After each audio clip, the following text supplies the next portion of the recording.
Cervantes.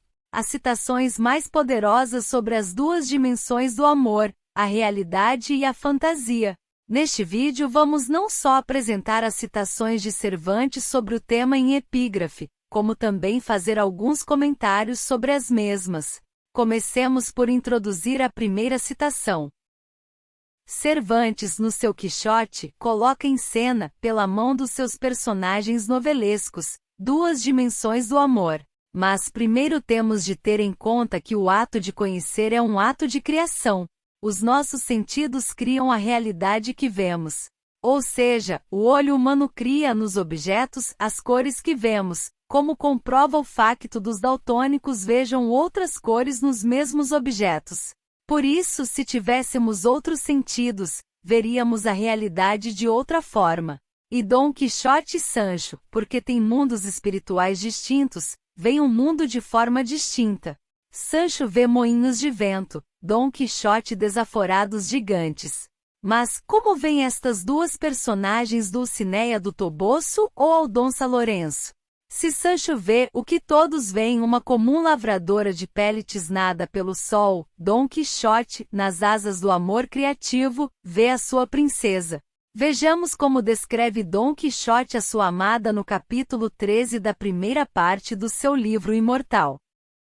Só sei dizer, respondendo com tanto cometimento ao que se me pede, que o seu nome é Dulcinea, a sua pátria o Toboso, um lugar da Mancha, a sua qualidade é ser princesa, pois é rainha e senhora minha, a sua beleza sobre-humana, pois nela se vem a fazer verdadeiros todos os impossíveis e quiméricos atributos de beleza que os poetas dão às suas damas, que os seus cabelos são ouro, o seu rosto campos elíseos, as suas sobrancelhas arcos do céu, os seus olhos sóis, as suas bochechas rosas, os seus lábios corais, pérolas os seus dentes, alabastro o seu pescoço, mármore o seu peito, marfim as suas mãos, a sua brancura neve, e as partes que a vista humana encobriu pela honestidade são tais, segundo penso e entendo, que só discreta consideração pode encarecê-las e não compará-las.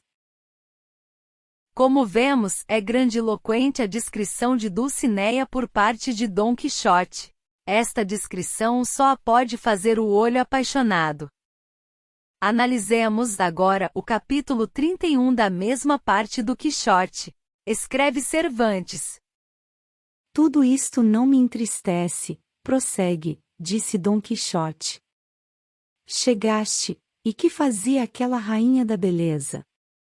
Certamente que a encontraste fazendo um colar de pérolas ou bordando algum lenço com ouro para este seu cautivo cavaleiro. Não a encontrei, respondeu Sancho, senão joeirando 2 medidas de trigo num curral da sua casa.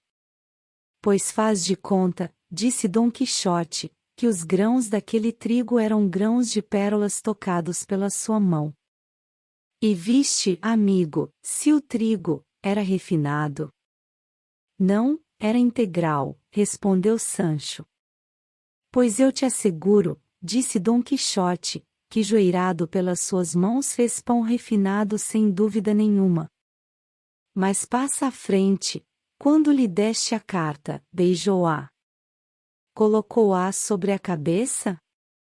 Fez alguma cerimônia digna da carta? Que fez ao certo.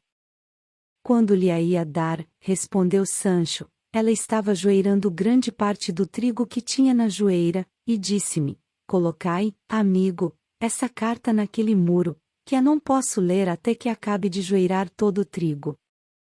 Discreta senhora, disse Dom Quixote, deve ter procedido dessa maneira para podê-la ler devagar e recriar-se nela. Como é facilmente perceptível, Dulcinea é percepcionada de formas distintas pelos dois personagens.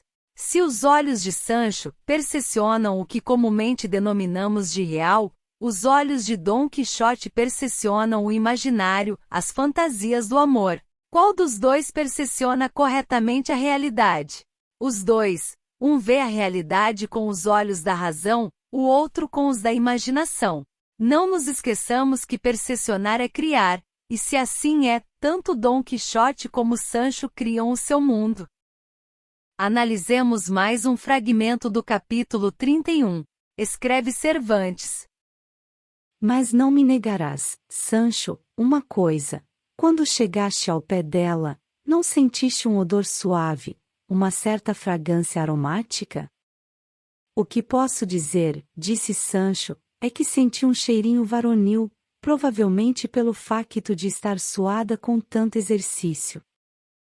Não seria isso, respondeu Dom Quixote, devias estar constipado, ou deveste de cheirar-te a ti mesmo, porque eu sei bem ao que cheira aquela rosa entre espinhas, aquele lírio do campo, aquele virgem âmbar. Tudo pode ser, respondeu Sancho, pois muitas vezes sai de mim aquele cheiro que me pareceu que saía da sua senhora Dulcinea. Mas não nos espantemos, que um diabo se parece a outro. Uma vez mais vemos percepções distintas ante o mesmo personagem. Se Dom Quixote nas asas do amor, percepciona a sua princesa como uma rosa entre espinhos ou como um lírio do campo, envolto nas fragrâncias aromáticas mais delicadas, Sancho, preso ao mais cru realismo, percepciona em Dulcinea um fragor algo varonil.